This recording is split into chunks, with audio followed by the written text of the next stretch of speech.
Welcome to the latest episode of The Independent. I'm Pete Sampson, but not in South Bend. I'm out doing the Notre Dame Alumni Club circuit, Phoenix yesterday, San Diego tomorrow. So, Matt, we both sort of tuned into the feed of Marcus Freeman's official spring wrap-up questions, where there was a lot of quarterback questions, but none about Steve Angeli, which I found interesting. But I mean, that's been sort of the big roster move coming out of spring game, that Notre Dame is down a quarterback. It's the one that we thought they would be down. But anything that sort of struck you as interesting, either said or unsaid, from Marcus Freeman today as we enter what is the true off season now until training camp in August?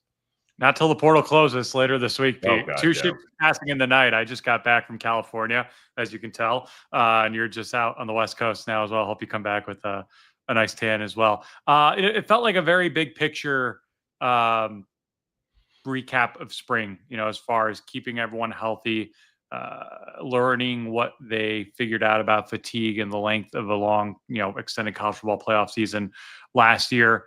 A handful of quarterback questions, but I'm with you. I'd like to know a little bit more about why. Not I think we know why Steve Angeli transferred. How did Marcus Freeman convey that to him as far as his spot on the depth chart or lack thereof, and what that means going forward? I mean, Freeman was, pretty adamant about wanting a 2 quarterback battle at some point. He has that now, whether it was by design or not. And I'm interested. This is not necessarily, a Marcus Freeman question, but I believe Matt Zenitz at 24/7 reported Steve Angeli's visiting Syracuse. Syracuse named Ricky Collins their starter, the transfer from LSU, earlier this month. One of the few programs, I think, engaged in a quarterback competition that publicly said this is our QB1. What's that mean for Steve Angeli? Were we maybe aiming a little higher for him than what the reality of the market might be? I mean, I spoke to someone at Tennessee the minute he went in the portal, and they were like, great, we're interested. At the very least, he's a lot cheaper than the last guy we had. He's a great, by all accounts, character and locker room guy, which again is a breath of fresh air compared to the guy they just had. What's it going to mean? Of course, this being 2025, I never thought a quarterback trade would be made in the spring between 2 college football teams with UCLA and Tennessee, but that's where we are right now. And Notre Dame won't even get to face Madden Iamaleava next year when they play Arkansas. What could have been, but. I thought it was a much more of a big picture takeaway for Marcus Freeman, talking about the roster limits, how they're going to plan for 105 versus not having 105 cap, what they're going to do as far as the end of the roster guys to try to keep them engaged / give them the options they need to either move on or stick around and probably walk on capacities. And then just talking about, the 3 big things he wanted to get done in the spring. And again, these are macro goals, but it was chasing the full potential of the individual in the program, elevating the trust between the coaches, players, and players to players, and understanding the delayed gratification standpoint of working hard every single day, which is a bit of a quaint thought in this day and age of the transfer portal and college football in general, although relatively not busy spring transfer period for Notre Dame. I mean, he said they're not actively looking to add to the roster, but you never say never. I think we figured at least one quarterback would leave at the end of spring. I was, you asked me 15 practices ago, would it be Steve Angeli? I would have guessed no. We were wrong. And then Kenny Urlacher going to USC, although he did not get asked any questions about that as well. So all is relatively quiet on the Western Front there. I mean, quarterback competition is going to dominate all off season, but as far as spring and post spring, I thought things might be a little busier than they've turned out to be. And I guess there's still 48 hours for that to change. Yeah. I think in a lot of ways, Notre Dame could have used a more active or volatile portal window to date, just from a roster's numbers point of view. I guess if there was a bit of sort of roster management news going on today, was that, Marcus Freeman said that they'll probably go to 95 scholarships. I'm not sure if Notre Dame has 95 scholarship players per se, that you need to sort of keep them around. But I guess that's a good way to keep make walk-ons, former walk-ons, and keep them with you once you go over the 85. So that was kind of interesting. And on the quarterback front, as much as I wanted Freeman to come out and say it, I think he did sort of explain why Angeli's not the guy when he talked about what Carr and Minchey both do well. Is like they can make stuff happen when the play breaks down. When the play breaks down for Steve Angeli, often there's a linebacker or a defensive end in his face. And for all the good that happened in his short stint against Penn State in the Orange Bowl, when the play broke down, he got blown up. Notre Dame recovered the fumble. Ultimately, that was one of the biggest plays of the game that we don't probably talk about enough because there were other big plays. But, and that's what we saw from Carr and Minchey during spring practice when we were out there. Like, Minchey can take off and run, whereas I feel like Carr can also move around the pocket, manipulate the pass rush, keep his eyes downfield in a way that I think that was not – Angeli has some strengths, but that was not one of them. So I felt like ultimately that was the differentiator, or one of them at least, between Angeli and the other two, is just the ability to make something out of nothing. Because ultimately, look, college football 2025, you have to have your quarterback able to make something out of nothing sometimes. You might not want them to. You might want to think about every play being schemed up perfectly and blocked perfectly, but the reality is that's just not how it works. The other part, to continue the quarterback theme, he did get asked, Marcus Freeman got asked, will he move Tyler Buckner back to the room for depth purposes? And he said that's something that's under consideration. I imagine topical as I head to San Diego tomorrow. There you go. Yeah. I imagine that's a two-way conversation. From I think both of our understandings, when he was brought back, left back, however you want to phrase it, into the program around this time a year ago, it sounded like quarterback was off the table now. It was a much more crowded space and room then than it was now. And we also, frankly, didn't know how a former elite recruit would respond and reintegrate into a roster where his role would be greatly diminished. And I think, the calculus changes a year later when they make the college football playoff. They go on this great run. I would not say had a starring role, but he had a role. He had, he was integral in the special teams. He had the fake against USC. Does that make him want to do more? Does that tell the program, hey, like, we don't need to worry about anything with this guy as far as adding him back into the room? I don't think it's a big deal. Look, I think Tyler Buckner wants to be back in the room. Okay.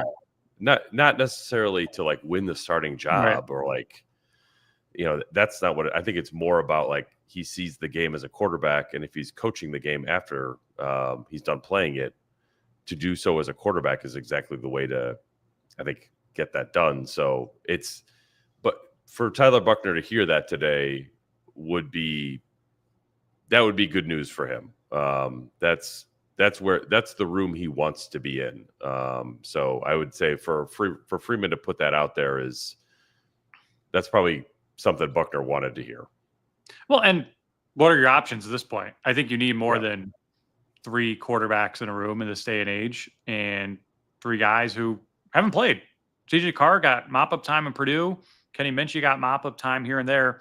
This is as green of a quarterback room as, I don't want to compare it to the offensive line room last year, but it's like your backup to the back of the backup will have X amount times the experience that everyone in front of him will have if he's in that room, and Tyler Buckner. And it's not like he played a ton of football at Notre Dame. Was within 3 years ago at this point now either, but it's something. It's another body, another available body in that room. And if you're not going to be active in the transfer portal, and I just don't know. I don't know if there's even a market among those who are available right now to come be like a guaranteed backup. Not even have a chance to start. That's why you move them, right? Like it's a free backup quarterback. Yeah, like, everybody wants one of those, and Notre Dame has one that wants to be a free backup quarterback. Yeah, I think that would make sense. The other thing Marcus Freeman talked about or got asked about, you would reference your conversation earlier with Jack Kaiser, and Kaiser saying Angeli will be a captain this year. And I remember, an earlier show, me and you kind of struggled to figure out who else would join him. And Freeman got asked about, captains and leadership on the defensive side of the ball, where 4 captains are out of the program after last year. And, he talked about just the, how you act when no one's watching you, how you problem solve both on the field and off the field. I am curious, honestly, more about the offense now than I am defense as far as leadership, where those potential captains could come from. I am too. I'm not saying this is like a problem Freeman can't solve or won't solve, but I do think the leadership part of this is it's something that needs to be solved. I don't think it's going to just sort of naturally work itself out. It's something that the staff will have to be intentional about pushing guys forward, whether that's Adon Schuler or Drake Bowen. Can you get our friend Adam Rittenberg asked about the offensive line. It's odd in terms of the guys returning, but they're not old. And we think about old offensive linemen being captains. Jeremiah Love's personality is not necessarily captain-ish. Jaden Greathouse, I'll maybe. bet you a great amount of money that Jeremiah Love is a captain. Yeah, it could be. It's just like he's so quiet. He's not like, you look at the captains last year, they could have gone farther with like Howard Cross, right? Who might as well have been a captain. This year, it's like, could you name 3? Last year, you felt like you could name 6 or 7. I think I get your point. I just think Love will be one, the same way Kyle Hamilton and Jalen Smith were, because they're the best player on the team. And if they're not named captain, we're all going to be asking, why weren't they named captain? But I also think Love has a kind of, I don't know, aura energy about him, like where his actions speak a lot louder than words, even just with the way he was able to battle through the injuries in the playoff. Like, I just think he commands respect in that space without speaking. That's really, really hard to do unless you're an elite player. But I mean, going down the list now, Jordan Faison, I don't know. Like, I'm looking at veterans, like, and this guy's, lacrosse player in the spring too. Like, there's just the offensive line. I mean, it's a very weird group, a great group, but a weird group in the sense of they've returned all his starting talent, none of which is going into their final year of eligibility. I mean, it's hard to pick one out there. I mean, maybe Billy Schraub or Ashton Craig. I think Emil Wagner will be one. Like, the more you get to know Emil, like, he's soft spoken, but I think that, his personality is like one that, let me put it this way. If they do another Peacock series, which the plan is, and they're doing the captain's meeting, you see Emil Wagner sitting in Marcus Freeman's offense, it's not going to be like, why is this guy in here? Or like, he doesn't have a lot to contribute. Like, I think that his personality is one that he could jump to the front of a captain's list based on not necessarily what his age is, but the guy played like 975 snaps last year and was really good from start to finish. And I just think you've spent any time with Emil Wagner, he comes across as incredibly mature. That's, to me, is probably the offensive lineman who has the most captain-ish personality about him.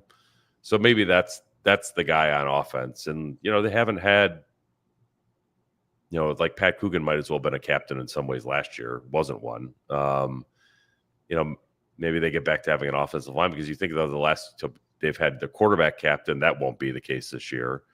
And they've had a transfer captain who happened to be the quarterback. That probably won't be the case this year either. So there's just a void that the staff is going to have to fill. And when Marcus Freeman talks about, it was like one of his 3 priorities, and like the other 2 were a little bit like cliche, but like the second one about getting players to trust one another, getting the coaches to trust the players, that's the sign of not necessarily a young team, but a team that needs a lot of like development in terms of how it works together. And like, being a captain is part of getting guys to work together.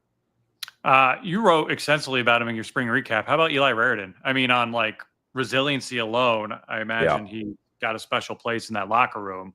If he can show out in camp the way he apparently did this spring, I mean, again, we're kind of grasping at straws here. There are only so many options. I mean, on paper, I would look at that guy, and I'm not too familiar with his personality, but I would look at that as a potential leader on this team. Yeah, pretty reserved. I think, I don't like, not reserved in like a Jeremiah Love kind of way, but like, I wonder if Raridan wants to be out in front that way. That sort of a demand. You're sort of demanded as a captain, but certainly he's been around long enough. I think in general, guys in the locker room respect other people who have been there and like struggled and failed and got back up. I think that's why, when Jack Kaiser told me that Steve Angeli would be a captain, assuming he stuck around, a lot of it's not because he was great on the field. It was just that he stood up and he delivered when he had to. Freeman referenced that today he was talking about the offensive line, about being ready when your number's called. Well, like, who was, I don't want to say there were guys more ready than Steve Angeli, like Coogan and Spindler, but like, because they played more, but that's a really respected trait in a football locker room, the ability to deliver when your number's called. So I don't know. It's the captaincy part of it is, I think it's just something that the staff's going to have to get figured out over the summer.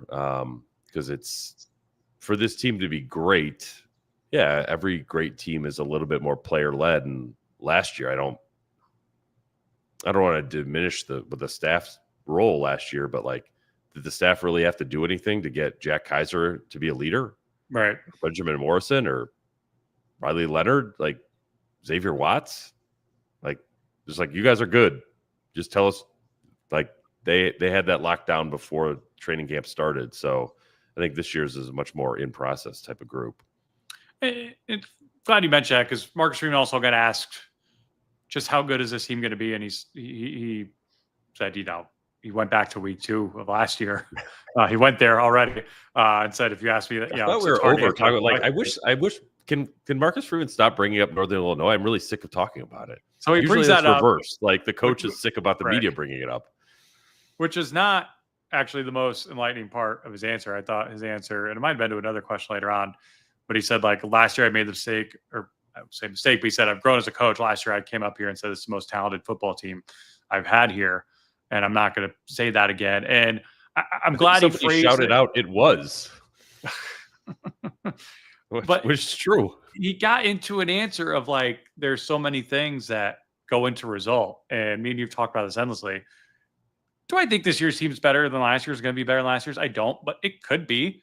It also has a much tougher schedule. I mean, yeah, I look at it as a potential 10-2 borderline playoff team, whereas last year's I looked at before week 2 as a team that could run the table and compete for a national championship, which ultimately it ended up being. And I just think they're the best teams don't always have the best seasons, right? I mean, the most talented teams don't always have the best seasons. There's so much that has to align for you in getting to where you ultimately end up. And, between having a first-time starting quarterback and having the start to the schedule that this team does, I wouldn't say it could get off the rails, but it could look dark early. I mean, if they lose 1 or 2 games, or even if they go 1-1 and don't look great in that one win, and their quarterback questions with, again, a first-time starter, that's where I think the leadership's ultimately going to have to really, show itself. I mean, they've got mostly winnable games, albeit much more difficult games, almost like for like than they did last year.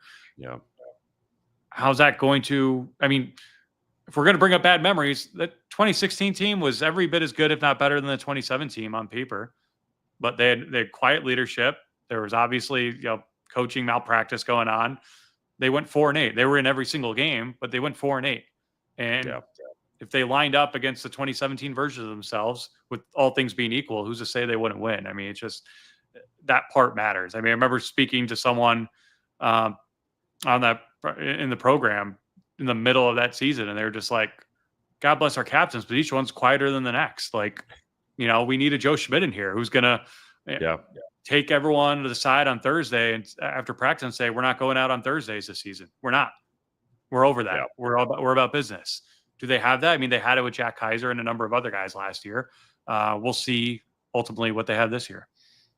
Yeah, that's because with Kaiser, like, he could say that. I think back, like, JD Bertrand could say that kind of thing. I don't, do they have guys on the roster that have the gravitas to do that? I mean, they have really good to great players across the board, but a lot of them are young. Like, is Leonard Moore going to say that as a sophomore? Probably not.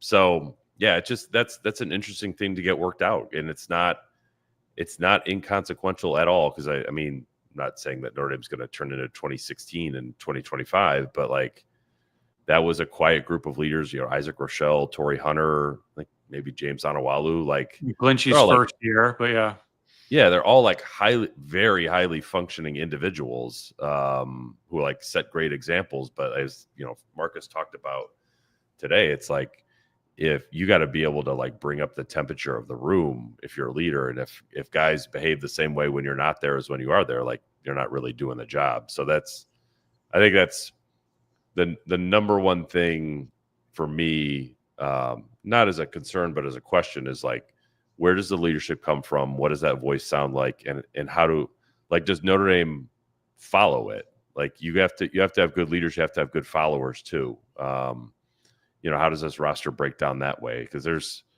certainly going to be some big personalities in that locker room, whether they're captains or not, that will have the ear of younger players. So you got to figure out a way to like get that moving in a positive direction. Well, I'll make note, Reno Montefiore and Zach Yoakum, two specialists, also entered the transfer portal last week, along with the aforementioned Steve Angeli and Kennedy Urlacher. Were you surprised by Urlacher? That one caught me a little bit off guard. I was not. It's a numbers game. I would have been like, if I'm just going to mention somebody like Jabron Payne, like a running back who there's not a lot of opportunities there. And if you want to play, maybe you have to leave. Like I think Urlacher was stuck in a similar spot at safety instead of running back, where if you want to play, you're probably going to have to do it somewhere else. I don't know what the path to playing time is at USC. I mean, that makes for, it's not as interesting as the quarterback trade between Tennessee and UCLA, but a defensive tackle safety trade between Notre Dame and USC happened this offseason. So and a GM to be named later. Yeah, that really wasn't that big of a surprise to me. It's somebody. Would you like to keep Urlacher? Yeah. But I think keeping quality third-team players in 2025 is virtually impossible. And I think you just sort of have to live with that if you're Notre Dame, because, heck, look around the country, a lot of teams are losing quality first-team players. That's not happening at Notre Dame, nor do I expect it to happen at Notre Dame. So let me ask you this. I mean, with Angeli leaving, with the spring now being in the rearview mirror, how does your projection, your outlook, I'm not asking for a record here, but like your kind of perception of the 2025 Notre Dame football team look different than you thought it would? Without Angeli? A month ago. Yeah. Without Angeli, with what you saw from the spring game, with what you saw from the offense linemen who did play, how did the spring change your perspective? So I am very reluctant to like have the needle moved off spring practice, but I did think one thing that could have happened in spring practice that would change my opinion is Carr won the job. And while he didn't win the job, he beat out the guy that I thought was most likely to stop him from winning the job, in Angeli. So I could see Notre Dame's season have gone with finishing 10-2 with Carr or 10-2 with Angeli. However, if this is going to be a playoff team, I would sure as heck rather have Carr start all 12 games, or Minchey, and then benefit from that in December and January. So I like a slight change. I think defensive tackle was a lot better than what I expected. Eli Riden being a legit number one tight end, that was significant. But the biggest thing was like removing Angeli from the mix gives sort of the green light for Carr and or Minchey to really go for it. And kind of removes this safety net that the staff could have fallen back on. And be like, okay, let's just go with experience. Not that that's Freeman's MO, but like we've all seen coaching staffs do that. So to like remove that from consideration, I think, to me at least, changes a little bit about what the season could be in the postseason. I don't think it changes a whole lot about what the season will be in the regular season. Does that make sense? Yeah, I mean, I would say it heightens the ceiling and lowers the floor a little bit, for the reasons you just mentioned. Yeah. I mean, I just think CJ Carr is the real deal. If he's the Notre Dame quarterback of the future that he's been hyped up to be, and he's going to take the reins in his second year and beats out a 4-year guy, great. I mean, follow him into the sunset. Like, that's great. it also removes, I mean, we just had a whole conversation about leadership, and I don't know where that's going to come from. And I think now more than ever, that's such a big X factor. It's more than an X factor. I mean, it's a major factor. I think this isn't a shot at anyone on this current roster, but you think if this current roster lost week 2 to NIU, they bounce back and run the table and make it all the way to a championship game. I mean, they could, but I mean, that's a much bigger ask.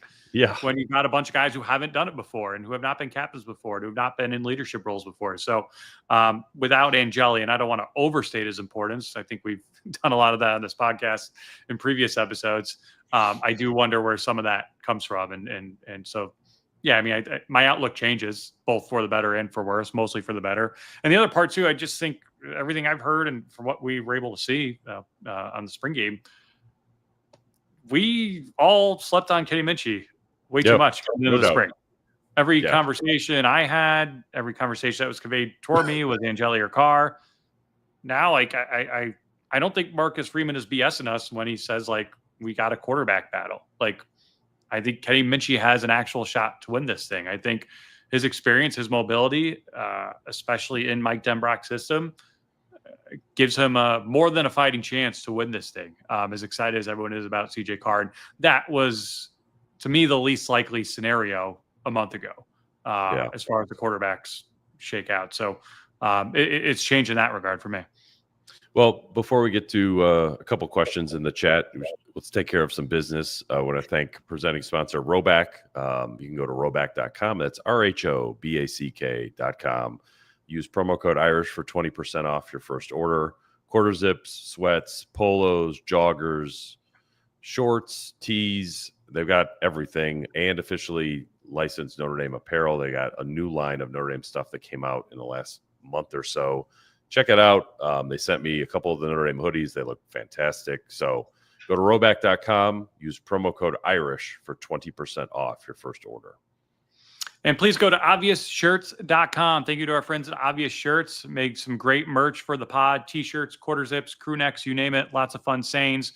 Great independent logo, if I do say so myself. Tremendous partners. Love seeing people tweeting at us at games and elsewhere wearing pod merch. So thank you again to our partners at obvioussshirts.com. That's OBVIOUSSHIRTS.com. Questions? Let's get to it. Important things first. Michael Parks. Pete, you need hair on your face, bro. I shaved last night. I mean, not a lot. Yeah, well, I think I saw on the Twitter sphere that there was a famous person named Pete that used to live in South Bend that now has some facial hair. So maybe I'll try to follow suit there. Oh, I've not seen what he looks like. But do you ever? I think you mentioned this to Stanford Steve. Do you ever get the not SVP treatment? Yes. Occasionally I do get that. I've thought about the beard sometimes, but I gotta say it's not a good look for me. I'm saying it's a good look for you. It does not look good for me. Now it is. I let it go a little crazy back during the playoff beard run, but I will say being out west last week after a day, I was like, oh shoot, I really need a hat, and had to go buy a hat because that could have been bad. Let's go to actual football questions. Nick Vanley Shout, hope I'm pronouncing that right. How hostile of an environment do you think Arkansas will be for ND? I will be attending and can't wait. Pro tip, go to Mockingbird Kitchen in Fayetteville for lunch. You won't regret it. Thank you for that tip. I've never been there. I've heard that, not necessarily that stadium, but I've heard that fan base is as crazy as any in the SEC. Now, they might not have the rep of an Alabama or a Georgia, but I think it'll be very loud. It's early enough in the year where it'll still be hot. And I think that's probably the biggest thing, not to apologize for the SEC here. They've got enough cronies in the media, but like when they talk about join a conference or try to do this every week, I do think, and I would say the Big Ten too, because those stadiums are generally bigger. The differentiator there is, I think any given week you could be playing in Arkansas, who again is not circled on your schedule like a Georgia or Alabama would be. And the combination of their talent in that environment is capable of knocking you off. And for this one, they're going to get up for it. Maybe Lou Holtz can come down as honorary captain. Wouldn't be surprised if we saw that happen. But I expect it to be very, very hostile. Yeah, I think it will be a while. It's not like Kyle Field and Notre Dame handled that pretty well. but it's not like going to Ross-Ade Stadium in West Lafayette either. So I think it'd be a cool environment. Sometimes, like when Notre Dame plays these one-off games against non-blue blood teams, so like, you know, it's big when you go to Georgia, or big when you go to Ohio State, or big when you go to Texas. But going to Arkansas, that is a game that Arkansas has scheduled since this was put on like 7-8 years ago. Like I think this was a COVID cancellation makeup game. I think they were supposed to play in 2020. Maybe that was Arkansas coming to Notre Dame. I can't remember. But I think that will be a fan base desperate for Notre Dame to come down there, and it will be loud as hell, and it will be hot, and it will be probably a night game. And yeah, I don't think that will be a scene to be underestimated if you're Notre Dame. Fortunately, Notre Dame plays in a lot of big scenes. Like I think it would, maybe kind of like a Lane Stadium type. It's loud. It's not like, bigger than that, though, and yeah, not like overwhelmingly loud, like Kyle Field or Georgia or Miami. Only when Notre Dame shows up at Miami, but I think it will be. I think it will be a cool scene. I'm really looking forward to seeing it. It's like you cover the team for 24 years. Like you don't get a whole lot of new stadiums. This is a new one for me, so I'm looking forward to seeing what it's about. Well, it's not Kyle Field. At least I don't think it is. I'll say the biggest difference, though, is we spent 9 months talking up Kyle Field in week 1. There was no way they could get caught off guard by that. Whereas this one, especially after the start to the schedule, bit of a sleeper environment as far as how intense it'll be. Andrew Gilmore, I'll just put these back to back. Any frustration from the press on the lack of access from Freeman? Freeman is definitely a nicer guy, but didn't BK get more access? I don't think that's true at all. You're there every day, but yeah, it's definitely not less. Maybe practice availability, but yeah, it's less practice availability, which is helpful. And yet, like you'd rather have one full practice than 5 partial viewing periods. Like going for those 5 periods, and just like watching guys stretch and then throw one-on-ones. You get about 2% of the value of the full practice where we get to see actual team periods. So it's not that different. What is better is like Marcus has done a better job of like running everybody out there for interviews. Like you almost talk to everybody on the team. Staff too, most importantly. Yeah, and staff too. Yeah, it's like, I forgot about that. Like assistants were like, oh, how could you possibly talk to an assistant coach? You get coordinators during the season every week. So it's, do I wish we got more practice access? Yes. But when I talk to, and I'm sure you have talked to colleagues to cover other programs, like Notre Dame is still well above average in terms of the practice access that we get. Like Seth Emerson, who covers Georgia, is just like befuddled every time I mention like I'm at a Notre Dame practice. He's like, what's that about? I've never seen one here in Athens, Georgia. Yeah, no one's really giving out practice access anymore, and I kind of understand why. Just because we're on the Brian Kelly topic, I had a funny text yesterday from an LSU guy.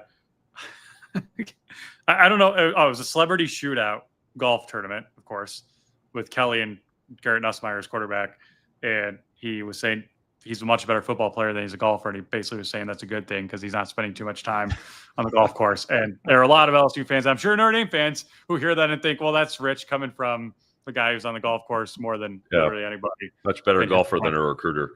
The only guy who golfed more than him and who wins the Chick-fil-A bowl every year, the golf tournament every year, was Paul Johnson. And as his colleagues would say, he runs a high school offense. He doesn't need to do anything in the offseason but golf. So he should be beating us. Rance Mullenix mustache. Is that Rance Mullenix in your picture? I don't know. Will we see Angeli on November 22nd for senior day?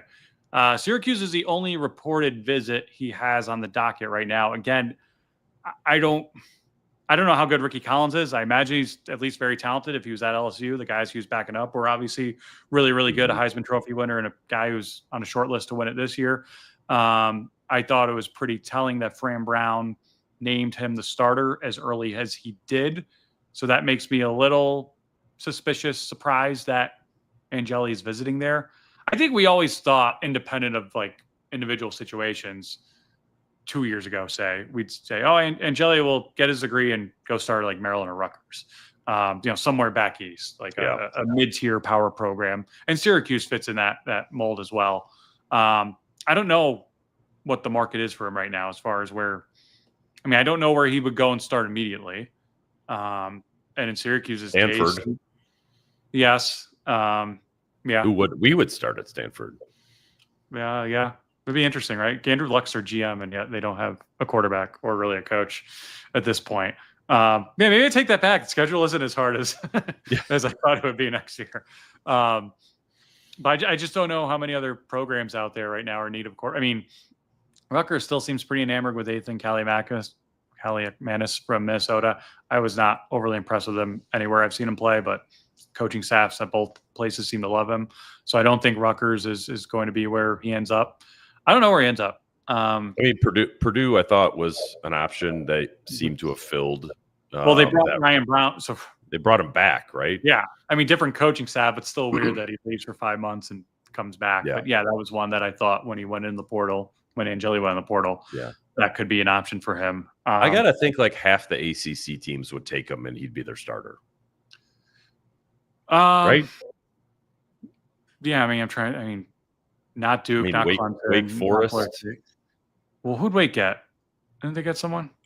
I don't know, but it's like I feel like Steve Angeli is more talented. BC lost Castellanos. Yeah, I mean that'd be fine. I don't know. North Carolina is in the South Alabama kid. Yeah, there should be some good options for Steve Angeli out there. He doesn't need to have this question answered in the next week. Stanford, you said ACC. Yeah, good point. Yeah, so I don't know. Like maybe do you go? Probably you don't go to Cal. Speaking of the ACC, I know I think they have a 5-star freshman that they like, but like it would be nice to have Steve Angeli there just in case for a year. Stay away from Cal, Steve. They lost Mendoza. I might rather Stanford than Cal at this point. I mean, they had 5 running backs under the portal. Your OC is what's his name? Brian Harsin, who's great cultural fit out in Berkeley. I would stay away from that one. But BC, I mean, Castellanos, I mean, he lost his job. I'm not sure who their starter is right now, but I'm not sure who Wake got either. They got a new coaching staff, but we'll see. I mean, he does seem like an ACC quarterback. I get what you're saying. And Syracuse would fit the mold there. I just don't know what the situation is there with the incumbent. Andrew Gilmore. Also, Leonard was so deadly in the red zone as a runner. Why wouldn't you have a package or two for Buckner? Don't think it would be for Buckner. I think it would be for Kenny Minchey, and Marcus Freeman did not shy away from that. When asked if, he said, I want a starting quarterback, but sure, if there's a guy who can help us in a certain package or situation, we'll go with that. So yeah, I could see that happening for Minchey. I have a hard time seeing it for Buckner unless it's out of complete necessity. Yeah, it would have to be almost like the Mike Denbrock's funky tribute to the 4 Horsemen package that he tried at Army and just got destroyed. It would be for Minchey, not for Buckner. And ideally, like you don't need a package because your quarterback is a lot more accurate as a passer this year than last year. But I will say, like, it's worth noting CJ Carr, I think, is a much better athlete than people give him credit for.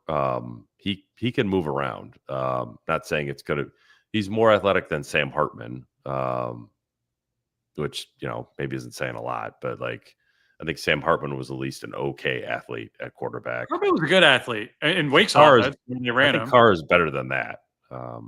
So we'll see.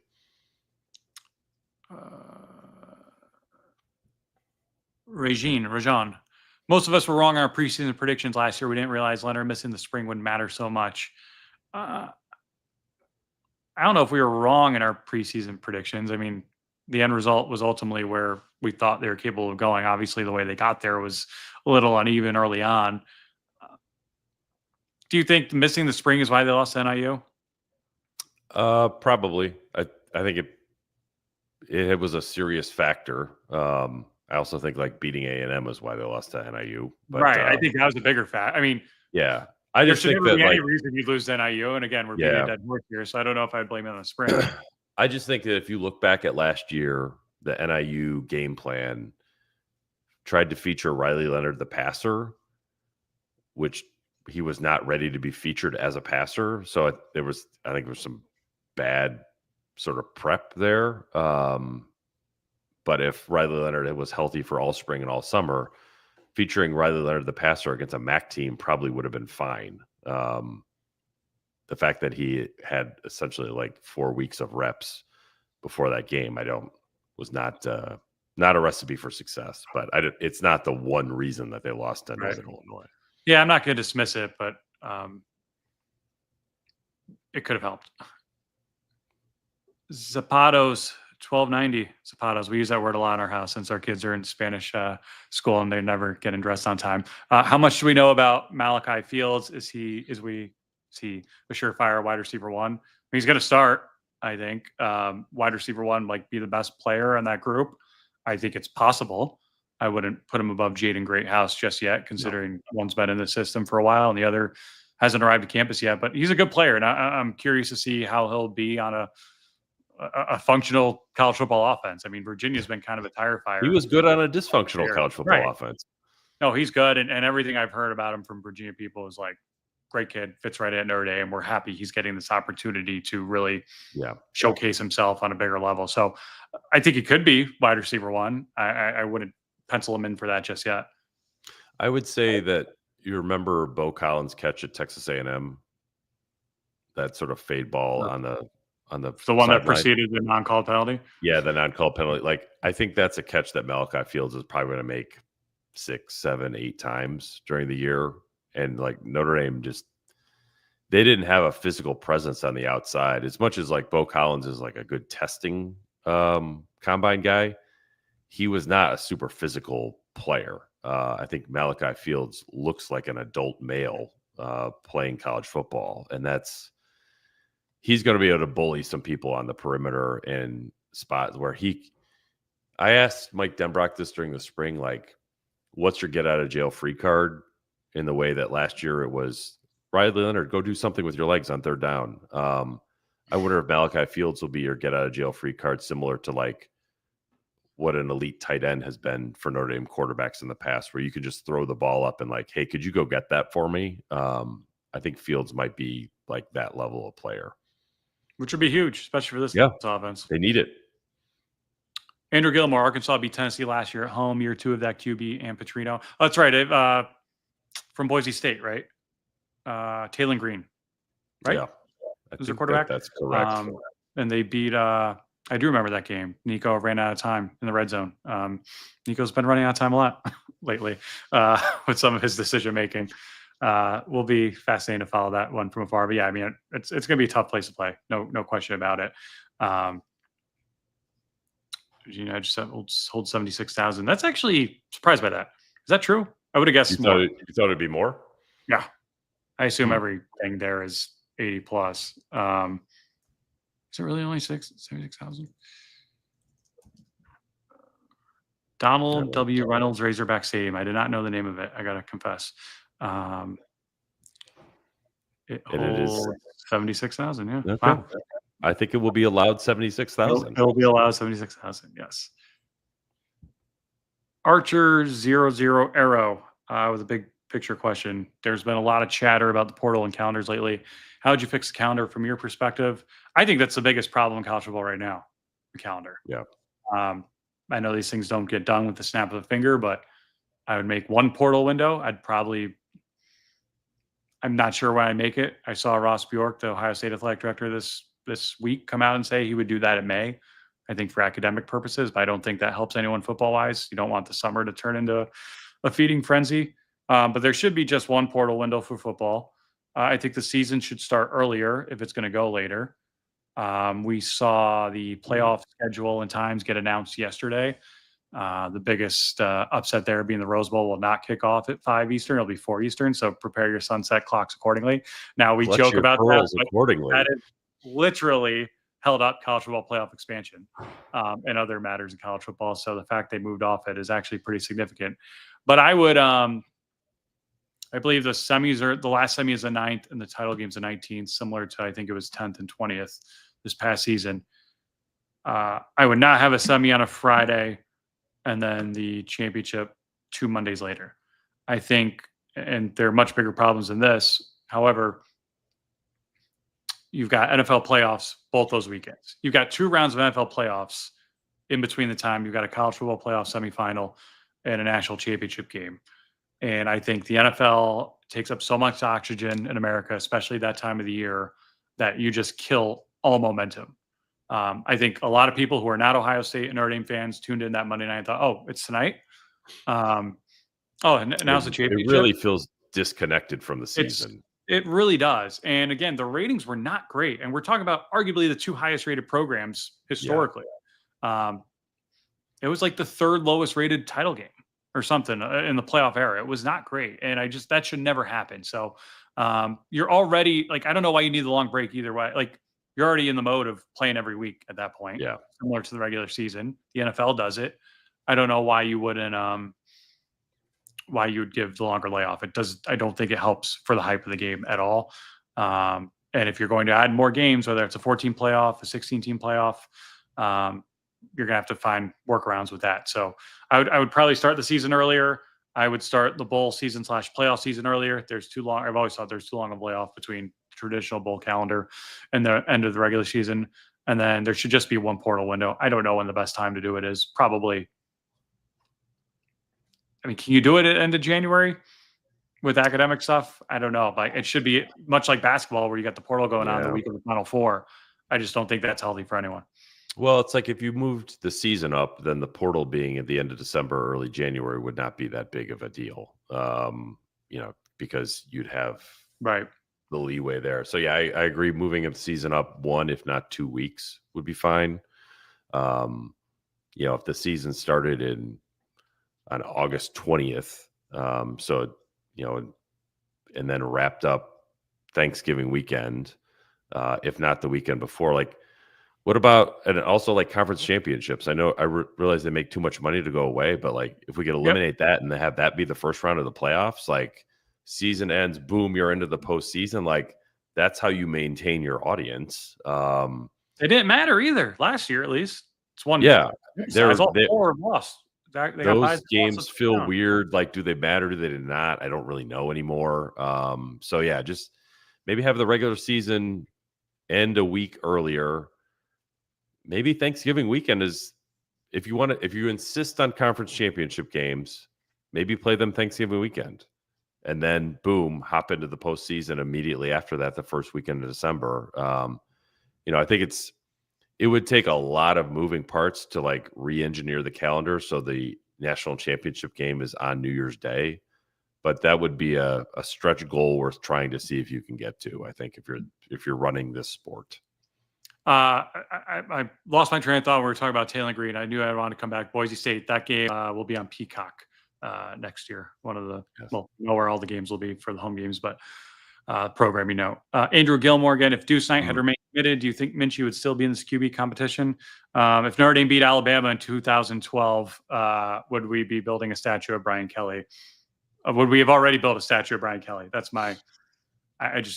I never believed in that commitment from the day they announced it, the week of Ohio State in 23. I thought it was a waste of everyone's time. And it kind of proved to be the case. So I don't know. I don't know if are you calling into question my trip to Loosedale, Mississippi being a legitimate business expense for the Athletic? You got other stuff down. You didn't speak to the Notre Dame club of Oxford, or? No, I did not. Yes, you stopped by Fairhope, which was there was a little bit more meat on that bone than Loosedale. But yeah, no, he would not. I don't think it would have anything to do with Minchey or Carr. I think Deuce Knight he would be the new Blake Hebert. He would be your 3rd team quarterback. We would all be asking about like, hey, do you think you can get a package for Deuce Knight? No one's going to be asking that about Blake Hebert, but I don't think it would impact who's QB1 or QB2 if Deuce Knight was still here or was here at all. Archer 00 Arrow, can we ask about women's basketball? Something feels off about the way things ended this season. Any insight? My guess is Hidalgo wasn't playing nice in the sandbox. I don't have any insight, although I agree. They went from number 1 in the nation to like just face planting very, very quickly. The Olivia Miles transfer for someone who, by all accounts, was going to be a top 5, if not top 2 draft pick was very surprising, especially to the team that eliminated them in the Sweet 16, TCU. But Pete, you're a little closer to the sun than I am with this. You covered some of I hesitate to call it a tournament run, but some of the tournament when it was in South Bend. What's the word? Yeah, it's funny. Like on the alumni club circuit, actually, people really want to talk about this. And I don't have any like amazing insights other than just say there's one basketball, and Notre Dame didn't know how to take advantage of there only being one basketball. That was a hindrance, a liability, not an asset. And I don't think it was a team like we were talking about the football program responding to adversity. After the Northern Illinois game last year, the women's program, once adversity hit late season, they did not do a good job of putting the pieces back together. Maybe I'm reading something into nothing, but like there was I think it's an Allstate insurance commercial where like the Notre Dame women's team is featured. Miles wasn't in and out. I don't know. Maybe she was sick that day or something. It was just kind of like, well, that's a weird thing. Like if she's an All-American, why isn't she in this commercial? But it just the puzzle pieces didn't fit together, and ultimately that's on Niele Ivey to make them fit. Because it was, I think Sonia Citron said this after the TCU game, like we almost had too much talent, we didn't know what to do with it. Like if a football player said that about Marcus Freeman, we would have about 20 podcasts dedicated to it. It's women's basketball. It's like, that doesn't feel like a great quote about where the program is. So I feel like Ivy probably needed to have certainly go beyond the Sweet 16, if not the Elite 8 this year with the talent she had coming back. And man, it down the stretch, they did not look like a highly functioning operation at all. They beat the eventual national champions by double digits, UConn, in December, I think. They beat the hell out of USC at USC early in the year, and that's a team that might have won it all, had Juju. Watkins not gotten hurt. So, something definitely seemed off there. They beat Texas as well, right? Along the way? I believe so. Yeah. And then they ran through the ACC until the last 2 weeks. Yeah.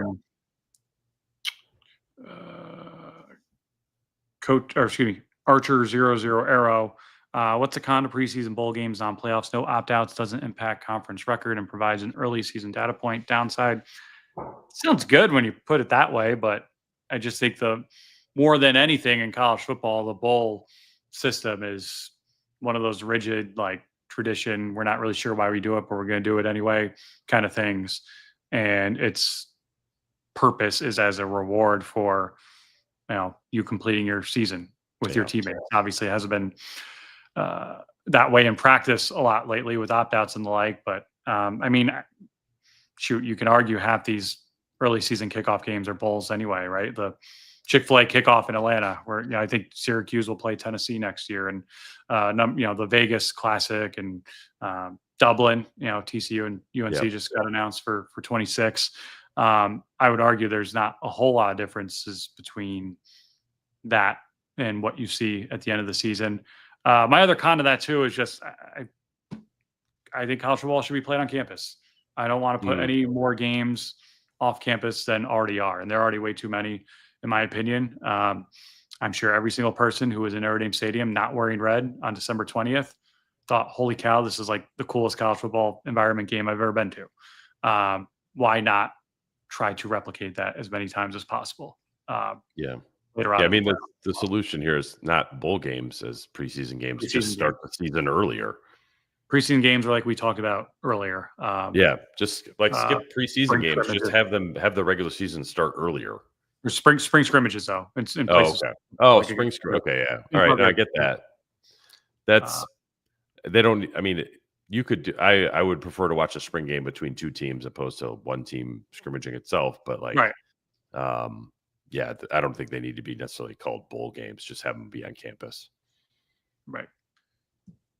Jay Grizz, awesome to be able to watch you guys live. Thanks for the show, gents. Thank you, Jay Grizz. One of the few names on here I'm actually able to pronounce. And again, I apologize to anyone whose name I butchered. But what else you got planned on your West Coast trip?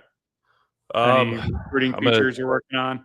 No, it's this is kind of in the past when I've been in Phoenix, I've been able to go to Brophy Prep, and I missed Benjamin Morrison's sort of pre-draft workout by a day, so bummed about that. But yeah, otherwise just Draft party. Yeah, meeting some new people. First time talking to the Notre Dame Club of San Diego, so that'll be great. Looking forward to that event on Thursday night, before heading back to the Midwest. So it's nice to get some sun and feel a temperature above 50 degrees for the first time in what feels like about 6 months. So it's a nice place to be for a short amount of time. I am right there with you. Well, that's all I've got. I know you got to get back to work out there as well. Reminder to everyone to please subscribe to the podcast, Apple, Spotify, wherever you get your podcast. Please hit that like and subscribe button and leave us a 5-star review. Please subscribe to our YouTube channel as well and continue to leave nice comments. Thank you to everyone who's tuning in right now and tunes into our regular in-season live shows. It's been a blast to get to interact with you guys each and every week. And that's all I got, Pete. If you want to sign off or anything else? Good. Thanks for everyone for tuning in for this latest episode of The Independent. As always, he's Matt. I'm Pete. We'll be back soon with our next episode. As Notre Dame moves into the offseason, probably talk a little NFL draft recap next week and the end of the transfer portal. So until then, he's Matt. I'm Pete. Thanks for being with us on the latest episode of The Independent.